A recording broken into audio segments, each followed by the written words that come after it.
ለመላው እስልምና እምነት ተከታዮች በሙሉ እንኳን ለኢድ አልአድሃ አረፋ በዓል በሰላም አደረሳችሁ። ጤና ይስጥልን እንደምናላችሁ የተወደዳችሁ ተመልካቾች። ከአማራ ሚዲያ ኮርፖሬሽን ደሴ ስቱዲዮ ለሰዓቱ ያዘጋጀናቸውን ዜናዎች ወደ እናንተ እናደርሳለን። ከዜናዎቹ ጋር ደጀናንባቸው አብሬያችሁ ቆያለሁ። ብልጽግና ፓርቲ የህዝብን ተጠቃሚነት ለማረጋገጥ እየሰራ መሆኑን የአማራ ክልል ምክትል ርዕሰ መስተዳድር ዶክተር አብዱ ሁሴን ተናገሩ። የብልጽግና ፓርቲ የድጋፍ ሰልፍና የምርጫ ቅስቀሳ በደሴ ከተማ አስተዳደር ተካሂዷል። ተጨማሪውን አብረን እንከታተል። ደሴ ከተማ አስተዳደር ባለፉት ጥቂት ዓመታት ለዘመናት ከነበረባት የልማትና የመልካም አስተዳደር ችግሮች ወጥታ መነቃቃት እየተስተዋለባት ትገኛለች። ይህን ያደረገው ብልጽግና ፓርቲ ነው የሚሉት ነዋሪዎቿ አደባባይ ወጥተው ድጋፋቸውን ገልጸዋል። ግንቦት 24 ካርዳችንን ለብልጽግና በመስጠት የከተማዋን እድገትና የህብረተሰቡን ተጠቃሚነት እናረጋግጣለን ብለዋል። ብልጽግናን መምረጥ ማለት ልማትን እጫፍ ማድረስ ማለት ነው። ብልጽግናን መምረጥ ማለት በጫካው የሄደውን ወደባችንን ማገኘት ማለት ነው። ብልጽግናን መምረጥ ማለት ልማትን ማረጋገጥ ማለት ነው። ሁላችንም ተባብረን ብልጽግናን እጫፍ ማድረስ አለብን። ብልጽግና ፓርቲያችን ብዙ የኮሪደር ልማቱን እያየን ነው። ብዙ ስራዎችንም እየሰራ ያለ ፓርቲ ስለሆነ በተግባር እየሰራ ያየነው ነው። አሁንም ደግሞ ወደፊት የበለጠ ስራዎችን ይጣበቅበታል። የበለጠ ደግሞ ሰርቶ እንደሚያሳየን በሙሉ ድምጽ እርግጠኛ ነኝ። የደሴ ከተማ አስተዳደር ተቀዳሚ ምክትል ከንቲባ ሳሙኤል ሞላልኝ ብልጽግና ፓርቲ አፍርሶ ከመገንባት ይልቅ ከትናንት መልካሙን ስራ በመቀበል ለነገ ትውልድ አሻራ እያስቀመጠ ያለ ፓርቲ መሆኑን ነው የገለጹት። ብልጽግና ትናንትን ዛሬንና ነገን አስተሳስሮ የሚጓዝ ሚዛናዊ ፓርቲ ነው። ትናንትን ፈጽሞ የመቀደስ ወይም ፈጽሞ የማርከስ ሕሳቤን አይከተልም። በአጭር አነጋገር ብልጽግና አፍርሶ የመጀመር አጥፊ መንገድን አይመርጥም። ከትናንት ታሪካችን መልካሙን እንደ እርሾ ይወስዳል። እንከኖችን አርሞ ስብራቶችን ጠግኖ በይቅርታና በመደመር ሁላችንም ለማሰባሰብ ይሰራል። ዛሬን በትናንት መልካም መሰረት ላይ እየገነባ ለነገው ትውልድ የማይጠፋ ሀብት ወይም ወረት እያስቀመጠ ይገኛል። እንደ ሀገር በኮሪደር ልማት በህዳሴ ግድብ ግንባታና ሌሎች ትልልቅ ፕሮጀክቶች መከናወናቸውን የገለጹት አቶ ሳሙኤል ደሴ ላይ የፈነጠቀውን የተስፋ ብርሃን ለማስቀጠል ብልጽግናን እንዲመርጡ ጠይቀዋል። ብልጽግናን መምረጥ ማለት የደሴን ወርቃማ ዘመን ማስቀጠል ማለት ነው። በከተማችን የተጀመሩ የኮሪደር ልማት፣ የመልሶ ማልማት፣ የኢንቨስትመንት ትልም፣ የቤት ልማት መርሃ ግብር፣ የትምህርት፣ የጤና ተቋማት ግንባታ እና የተመሳሰሉት ተጠናክረው እንዲቀጥሉ የሥራ ዕድል እንዲፈጠርና አጠቃላይ ሁለንተናዊ ለውጣችንን ከሰላማችን ጋር ተጣምሮ እንዲቀጥል በዘላቂነት ማረጋገጥ ማለት ነው። የአማራ ክልል ምክትል ርዕሰ መስተዳድር ዶክተር አብዱ ሁሴን ብልጽግና ፓርቲ ኢትዮጵያን ወደ ተምሳሌት ሀገር እያሸጋገረ መሆኑን በመጠቆም ከድህነት አዙሪት ወደ ብልጽግና መውጫ መንገዱ እርሱ ብቻ ነው ብለዋል። ብልጽግናን ስትመርጡ በእርግጥም የኢትዮጵያን ታሪክ መጥፎውን በማደስ ጥሩውን በማስቀጠል ብልጽግናን ስትመርጡ ከነበርንበት ድህነትና ግጭት፣ ብጥብጥ እንዲሁም ከቁርሾ ፖለቲካ ወደ ሀሳብ ፖለቲካ ለማሸጋገር ብልጽግናን በመምረጥ ለሀገራችሁ ታሪካዊ ኃላፊነትና ታሪካዊ አሻራችሁን እንድታስቀምጡ በድጋሜ መልእክቴን ማስተላለፍ እፈልጋለሁ። አሰባሳቢነትና አቃፊነትን የሚኖረው ህዝብ ግንቦት 24 በነቂስ ወጥቶ የምርጫ ምልክቱ የስንዴ ነዶ የሆነውን ብልጽግናን እንዲመርጡ ጠይቀዋል። ምልክታችን ይህ የስንዴ ነዶ ነው። የስንዴ ነዶ ማለት መሰብሰብ ማለት ነው። የስንዴ ነዶ ማለት ስንዴውን በምግብነት መጠቀምና በሁሉም ማዕድ ላይ መሰባሰብ ማሳየት ማለት ነው። የስንዴ ነዶ ማለት በዓለም አደባባይ ሁልጊዜ ስንዴ እየለመንና ስንዴ እየገዛን ማንም እኛ ላይ ፖሊሲውን ፍላጎቱን ለመጫን የሚያደርገውን እንቅስቃሴ ለአንዴና ለመጨረሻ ጊዜ መዝጋት ማለት ነው። የነገ ሀገር ተረካቢ ወጣቶች ከነጠላ ትርክት ወጥተው አሰባሳቢ ትርክትን እንዲመርጡና ታሪካዊ ኃላፊነታቸውን እንዲወጡም አሳስበዋል።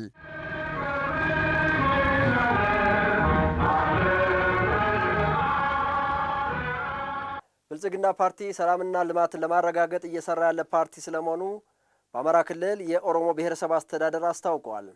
የፓርቲው አባላትና ደጋፊዎች የምረጡኝ ቅስቀሳና የድጋፍ ሰልፍ በከሚሴ ከተማ ተካሂዷል። ኢማም ኢብራሂም ኢትዮጵያ ወደ ተምሳሌት ሀገር በሚል መሪ መልእክት የብልጽግና ፓርቲ የድጋፍ ሰልፍና የምረጡኝ ቅስቀሳ በከሚሴ ከተማ ተካሂዷል። በድጋፍ ሰልፉ የከሚሴ ከተማና የደዋ ጨፋ ወረዳ የብልጽግና ፓርቲ አባላትና ደጋፊዎች ተሳትፈዋል። የአማራ ክልል ኢንዱስትሪና ኢንቨስትመንት ቢሮ ኃላፊ እንድሪስ አብዱ በመድረኩ ብልጽግና ፓርቲ ቃልን በተግባር ያረጋገጠ ሀገራዊ ፓርቲ ነው ብለዋል። ይቺን ሀገራዊ አቅምን በማሰባሰብ የማክሮ ኢኮኖሚ ችግርን በመጋፈጥ ብርሃን ፈንጣቂ ውጤቶች እንዲመዘገቡ ብልጽግና ሰርቷል። የዘመናት መዋቅራዊ ስብራቶችን በመጠገን ሀገራችን ወደ ብልጽግና ለማድረስ ቆራጥ እርምጃዎች ተወስደዋል። ብልጽግና ፓርቲ ሰላምን ለማጽናት ውይይትን ቅድሚያ በመስጠት እየሰራ መሆኑንም አስረድተዋል። ብልጽግና በአንድ በኩል የጸና ሰላምን ለማረጋገጥ፣ በሌላ በኩል ደግሞ የቀና ስርዓትን ለመገንባት እየሰራ ይገኛል። በቀጣይ ዓመታትም እነዚህ ሁለት ተግባራት መሰረት ይዘው ለብልጽግና ጉዞ መደላድል እንዲሆኑ ይደረጋል። ሰላምን በሰላማዊ መንገድ፣ ግጭትን በኃይልና በግጭት ማሸነፍ ይቻል ይሆናል። ሰላም ግን የሚረጋገጠው በሰላማዊ መንገድ እንደሆነ ብልጽግና ያምናል። የኦሮሞ ብሔረሰብ አስተዳደር ዋና አስተዳዳሪ አህመድ አሊ በበኩላቸው የብልጽግና ፓርቲ ከዚህ በፊት ያልተፈጸሙ የልማትና የመልካም አስተዳደር ስራዎችን በገጠርና በከተማ እየፈጸመ ያለ ፓርቲ ነው ብለዋል። ፓርቲያችን ብልጽግና ከለውጥ ጀምሮ የህዝባችን ተጠቃሚነት የሚያረጋግጡ ዘርፈ ብዙ በገጠርና በከተማ የልማት ስራዎችን በማከናወን ላይ እንገኛለን። ለታሪክ ላለፉት 27 ዓመታት ያልተፈጸሙ የ8 ዓመት ጉዟችን እጅግ በጣም አስደማሚና ለአፍሪካም የእውነተኛ የአፍሪካ ተምሳሌት የሆነች ሀገር በመገንባት ላይ ያለች ፓርቲና ጎዳና መሆኑን ልናመላክትበት እንፈልጋለን። በማህበራዊ ዘርፍ፣ በኢኮኖሚ ዘርፍ፣ በፖለቲካ ዘርፎች በርካታ ድሎችን እያስመዘገብን ከዚህም ውስጥ ዞናችን አንዱ የድሉ ተቋዳሽ መሆኑን ማረጋገጥ ወዳለሁ። የድጋፍ ሰልፉ ተሳታፊዎች በበኩላቸው ሰባተኛው ጠቅላላ ሀገራዊ ምርጫ ሰላማዊና ፍትሃዊ ሆኖ እንዲጠናቀቅ የበኩላቸውን እንደሚወጡ አረጋግጠዋል።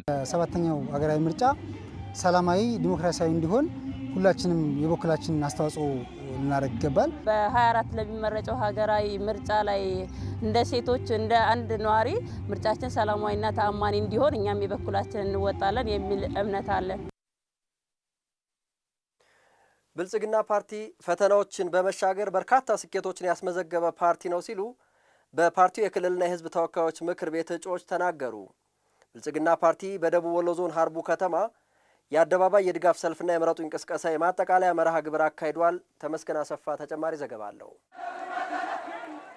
በደቡብ ወሎ ዞን የሀርቡ ከተማና የቃሉ ወረዳ ነዋሪዎች ለብልጽግና ፓርቲ ድጋፋቸውን ገልጸዋል። በድጋፍ ሰልፉ ላይ የተገኙት የአማራ ክልል ትምህርት ቢሮ ምክትል ቢሮ ኃላፊና የክልል ምክር ቤት እጩ አቶ ደመስ እንድሪስ ብልጽግና ፓርቲ በሁሉም ዘርፎች እንደ ሀገር ተጨባጭ ለውጦችን ያስመዘገበ ፓርቲ ነው ብለዋል።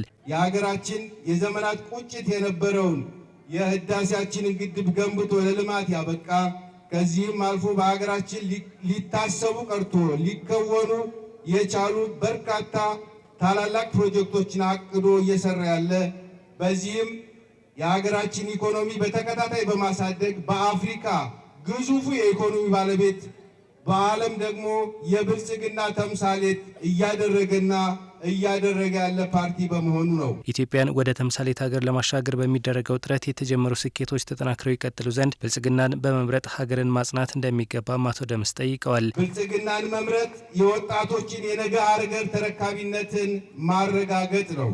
ብልጽግናን መምረጥ የሴቶችን ተጠቃሚነት የበለጠ ማረጋገጥ ነው። ብልጽግናን መምረጥ ሰላምን የሀገር ሉዓላዊነትንም ጭምር ማረጋገጥ ነው። ብልጽግናን መምረጥ የባህር በር ጥያቄያችንን ዳግም መልስ እንዲያገኝ ማድረግ ነው። ብልጽግናን መምረጥ በሁለንተናዊ መልኩ የበለጸገች ለዜጎቿ የተመቸች የዓለም የቱሪዝም ማዕከል የሆነች ኢትዮጵያን ማስቀጠል ነውና ብልጽግናን ምረጡ። የደቡብ ወሎ ዞን ምክትል ዋና አስተዳዳሪና የክልል ምክር ቤት እጩ አቶ አሊማን በበኩላቸው ብልጽግና ፓርቲ ባለፉት ዓመታት በተግባር የሚታይ ልማት ስለማከናወኑ ስራዎቹ ጉልህ ማሳያዎች መሆናቸውን አመልክተዋል። እድገትን ይዘን ቀርበናል። የጀመርነው ውጥን ዳር ለማድረስ ሁላችንም በአንድነት ልንቆም ይገባል። ለልጆቻችን የምታስረክቧት የምትኮሩባት ሀገር እንድትገነባ፣ ለደህንነታችሁና ለነጻነታችሁ ዋስትና እንዲኖራችሁ ድምጻችሁን ለብልጽግና ፓርቲ እንድትሰጡ ጥሪ ማስተላለፍ ፈልጋለሁ። የብልጽግና ፓርቲ የቃሉ ምርጫ ክልል የህዝብ ተወካዮች ምክር ቤት እጩ ወይዘሮ ፋጡማ ኢማም የተጀመሩ ታላላቅ ሀገራዊ ፕሮጀክቶች በውጤታማነት እንዲፈጸሙ ህዝቡ ድምጹን በካርዱ ለብልጽግና ፓርቲ እንዲሰጥ ጥሪ አቅርበዋል። ለሰላምና ለልማት ለከፈላችሁት መስዋዕትነትና ለሰጣችሁን የማይናወጥ ድጋፍ መላው የብልጽግና ፓርቲ ቤተሰብ ምስጋናውን ያቀርባል። የጀመርነውን ልማት የምናጸናበት ወሳኝ ሰዓት ላይ ነን። ኢትዮጵያ ወደ ከፍታ ህዝባችንን ወደ ተሟላ ብልጽግና ለመውሰድ የሁላችሁን ድምጽ ትፈልጋለች። ግማሽ መንገድ ላይ አንቆምም፣ ወደ ኋላም አንመለስም። በምርጫችን ቀጠሯችን ከብልጽግና ጋር ይሁን። ሰባተኛው ሀገራዊ ምርጫ ነጻና ተአማኒ ሆኖ እንዲጠናቀቅ የበኩላቸውን እንደሚወጡ የደላንታ ወረዳና የወገልጤና ከተማ ነዋሪዎች ገልጸዋል። ነዋሪዎቹ ለብልጽግና ፓርቲ የድጋፍ ሰልፍ አካሂደዋል። ዘገባው ያንተነ ጸጋዬ ነው። ጀማል ኢማም እንደሚከተለው ያቀርበዋል። በብልጽግና ፓርቲ የደቡብ ወሎ ዞን ቅርንጫፍ ጽህፈት ቤት በደላንታ ወረዳ ለሰባተኛው ጠቅላላ ምርጫ የአደባባይ ቅስቀሳና የእጩዎች ትውውቅ መርሃ ግብር አካሂዷል። ወረዳውን የወከሉ እጩዎች፣ የክልል የዞንና የወረዳ መሪዎች እንዲሁም ነዋሪዎች ተሳታፊ ነበሩ።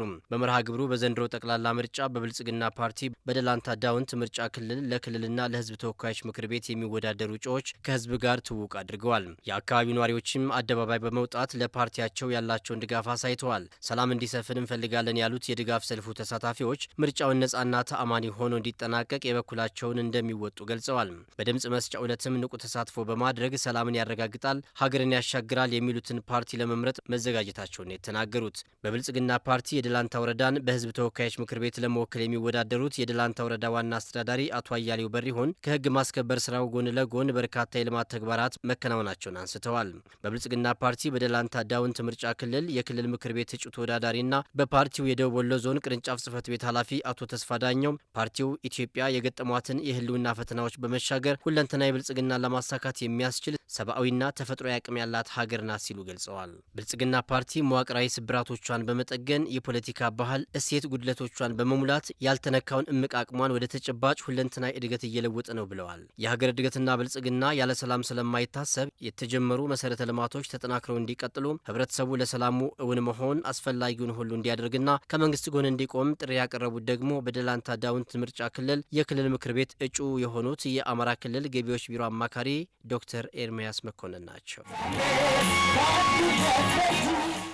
ከአማራ ሚዲያ ኮርፖሬሽን ደሴ ስቱዲዮ ለሰዓቱ ያዘጋጀናቸው ዜናዎች የተከታተላችኋቸው ናቸው። ለመላው የእስልምና እምነት ተከታዮች በሙሉ መልካም በዓል። ተጀናባቸው ነበርኩ። ጤና ይስጥልን።